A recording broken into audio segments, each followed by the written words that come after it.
बिस्मिल्लाहिर्रहमानिर्रहीम, अस्सलाम वालेकुम, वेलकम टू माय चैनल। तो दोस्तों, आज हम बनाएंगे बहुत ही मज़ेदार और खट्टी मिट्टी इमली की चटनी।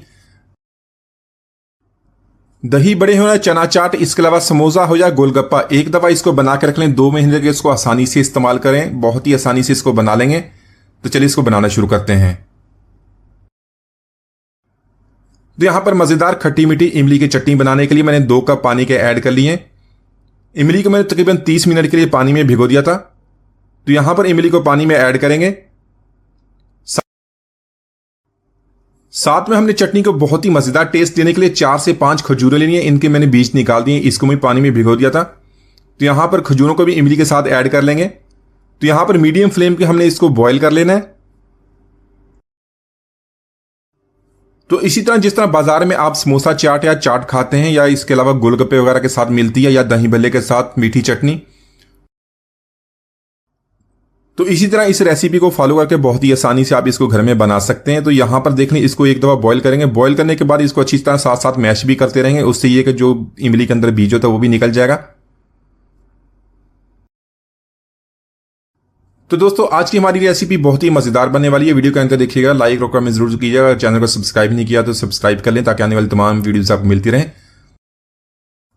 तो इमली को यहां पर हमने 4 से 5 मिनट तक बॉईल कर लिया, साथ साथ इसको मैश भी कर लिया। देखें, इसके जो बीज होते हैं वो भी नजर आने शुरू हो गए। तो फ्लेम को यहां पर ऑफ कर देंगे। फ्लेम को ऑफ करने के बाद जो इसके बीज हैं इसको निकालेंगे। जो हमारा पल्प है इसको रूम टेम्परेचर पर ठंडा कर लेंगे। तो यहां पर इसमें से मैंने सारे बीज निकाल दिए। थोड़ी सी इमली से बहुत सारी गाढ़ी चटनी किस तरह बनानी है बगैर कॉर्नफ्लोर डाले, तो इसमें बहुत ही आसानी से इस वीडियो में हम बनाएंगे। तो इसी तरह सारा पल्प इसके अंदर ऐड कर लेंगे।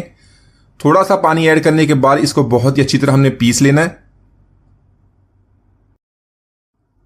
तो इसी तरह सारा जो इमली का पल्प था हमने उसको अच्छी तरह ग्राइंड कर लिया। देखें, बहुत ही अच्छी तरह इसको पीस लिया है। यहां पर इसको एक दफा स्ट्रेनर से गुजार लेंगे। थोड़ी थोड़ी इमली डालेंगे, इसको अच्छी तरह इसी तरह चम्मच से हिलाते रहेंगे, ताकि जो हमारा पल्प है अच्छी तरह नीचे से निकल जाए। इसी तरह थोड़ा थोड़ा पानी डाल के इसको सारे पल्प हम निकाल लेंगे, ताकि जो हमारा वेस्ट है इसको निकाल दें इसके अंदर से। तो इसी के साथ हमारी खट्टी मीठी चटनी बनाना शुरू करते हैं। 1 टेबल स्पून यहां पर ऑयल का ऐड कर लेंगे। ऑयल को गर्म करने के बाद 1 टीस्पून यहां पर सफेद जीरा ऐड कर लेंगे। इसको अच्छी तरह गर्म कर लेंगे। जैसे इसकी प्यारी सी खुशबू आनी शुरू हो जाएगी, इसमें जो हमने इमली का पल्प बनाया हुआ था उसको इसके अंदर ऐड करेंगे। तो इमली के साथ मैंने तकरीबन 1 कप पानी का भी ऐड कर लिया। यहां पर मीडियम फ्लेम पे हमने इसको बॉईल कर लेना है। इसी के साथ हमने गुड़ ऐड करना। गुड़ को आपने ऐड करने से पहले इस तरह पीस लेना, उससे ये अच्छी तरह मेल्ट हो जाएगा। साथ साथ इसको बॉईल करते रहेंगे। इसी के साथ कुछ मसाले ऐड कर लेंगे। 1 टीस्पून हमने जीरा लेना है, इसको इस तरह कूट लें। साथ में 1/2 टीस्पून सौंफ का इसके अंदर ऐड कर लेंगे। इसके अलावा सफेद नमक हमने 1/2 टीस्पून, और काला नमक जो है वो 1/2 टीस्पून ऐड कर लेना है, या इसके अपने टेस्ट के मुताबिक इसको कम या ज्यादा कर सकते हैं। काला नमक ऐड करने से चटनी की जो टेस्ट है बहुत ही बढ़ जाता है, इसको जरूर ऐड कीजिएगा। साथ में 1/2 टीस्पून अदरक का पाउडर ऐड कर लेंगे। 1/2 टीस्पून कश्मीरी लाल मिर्च। कश्मीरी लाल मिर्च ऐड करने से जो हमारी चटनी है इसका कलर बहुत ही खूबसूरत बनता है, दिखने में बहुत ही खूबसूरत लगती है। और इसको तीखा बनाने के लिए 1/2 टीस्पून कुटी हुई लाल मिर्च ऐड कर लेंगे, रेड चिली फ्लेक्स।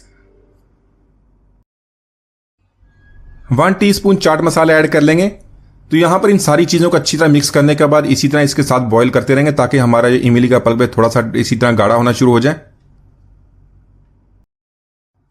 इसी के साथ 3 टेबल स्पून यहां पर हमने चीनी के ऐड कर लेने। इसके अलावा हमने इसके अंदर गुड़ ऐड किया था। गुड़ में थोड़ी सी खटास होती है, तो चीनी ऐड करने से जो हमारा बैलेंस हो जाएगा और हमारी चटनी का टेस्ट है बहुत ही जबरदस्त बनेगा। तो यहां पर सारे मसाले चीजें ऐड करने के बाद हमने तकरीबन इसको मीडियम टू लो फ्लेम पे 4 से 5 मिनट तो कुक लिया। इतना कुक करना इतनी गाढ़ी हो जाए, इससे ज्यादा इसको गाढ़ा नहीं करेंगे, ठंडा होने के बाद और भी ज्यादा गाढ़ी हो जाएगी। इसी तरह इसको बनाने के बाद इसको रूम टेम्परेचर पर ठंडा कर लें, एयर टाइट जार में इसको महफूज कर लें। तो आप इसको 2 महीने तक आसानी से इस्तेमाल कर सकते हैं। तो माशाल्लाह हमारी बहुत ही मजेदार खट्टी मीठी चटनी हमने बहुत ही आसानी से बना ली। एक बार जरूर ट्राई कीजिएगा। उम्मीद है आज की रेसिपी पसंद आएगी। मिलते हैं वीडियो तक, इजाजत दीजिए। अल्लाह हाफिज।